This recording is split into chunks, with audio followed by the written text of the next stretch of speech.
We open on a holiday shopping montage because this is the Christmas special, and I know what you're thinking. Hey bro, a little late on the trigger there, bud. It's nearly the end of January. What the hell you been doing? And to you I say, Christmas isn't over until that old lady down the street takes down her lights. And lucky for me, she just broke her hip. The Engel family, consisting of Father Adam, Scott, Tom, Mother Sarah, daughter Beth, and son Max, are preparing for this year's family Christmas dinner. Sarah hangs some festive pictures on the wall, including a saucy photo with child predator St. Nick. Santa's anaconda does want some, cause Beth's got buns, hun. Grandma Omi is baking cookies. You know the Germans always make good stuff. Translating the best I can, she explains to Max in German that the government is lying to him and Jeffrey Epstein didn't kill himself.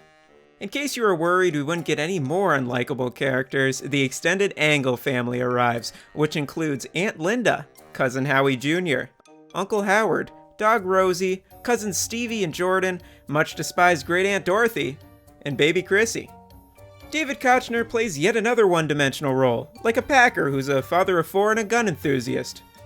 Fresh off a buck hunting trip, Stevie and Jordan steal Max's letter to Santa and torment him for still believing. Who wants creme brulee? Nobody wants creme brulee. In a fit of rage, Max tears apart his letter to Santa in litters. This angers Halle Berry and a storm rolls in. Howard brings in a suspiciously oversized sack that mysteriously arrived at the doorstep and definitely won't come into relevance later in this movie. Foolishly thinking her boyfriend is still alive, Beth goes out to hunt him down for not answering her texts. On her journey, she comes across a demonic water buffalo jumping from rooftop to rooftop. However, this is no ordinary long-jumping bovine. It's Krampus. Upon an attempt to hide, she is killed by a jack-in-the-box because the most inescapable predators are the ones with no legs. Tom and Howard arm themselves and go out to look for Beth, but Krampus has an appetite for destruction and brings Howard to his knees. The dads cut their losses and race back to the house. The family settle in around the fire and Tom fortifies his home because a few pieces of plywood and some nails on one of the house's windows will keep them safe. They set up a night watch system, but the calming thought of a demonic St. Nick mutilating Beth puts them all to sleep.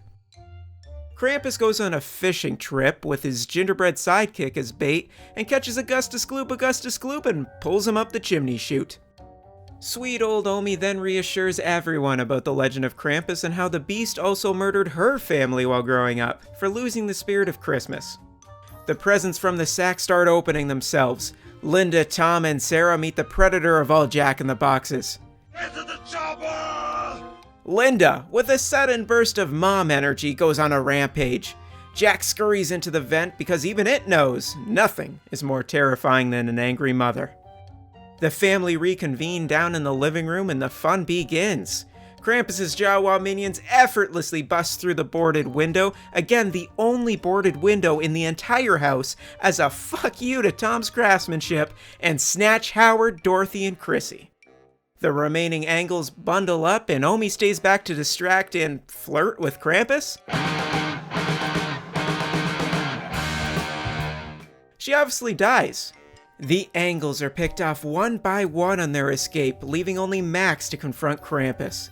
Just like in the Polar Express, Krampus gives Max a bell as a symbol to the youth of the consequences of losing the spirit of Christmas. Your whole family will be slaughtered. Max doesn't take too kindly to the prospects of becoming an orphan, so he puts on his big boy pants and chases down Krampus to re-gift the bell. Krampus, now a little peeved, awakens hell and disposes of Max. In what seems like a happy ending, Max wakes up on Christmas Day surrounded by his now loving family. But alas, this is a story all about how his life got flipped, turned upside down. Get it? Because they're trapped in a snow globe, you know? You turn a snow globe upside down. Ah, comedy, am I right?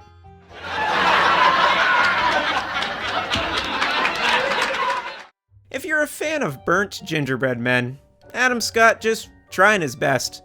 Or just feel like you don't experience enough death and destruction during the holiday season? Then this movie's for you.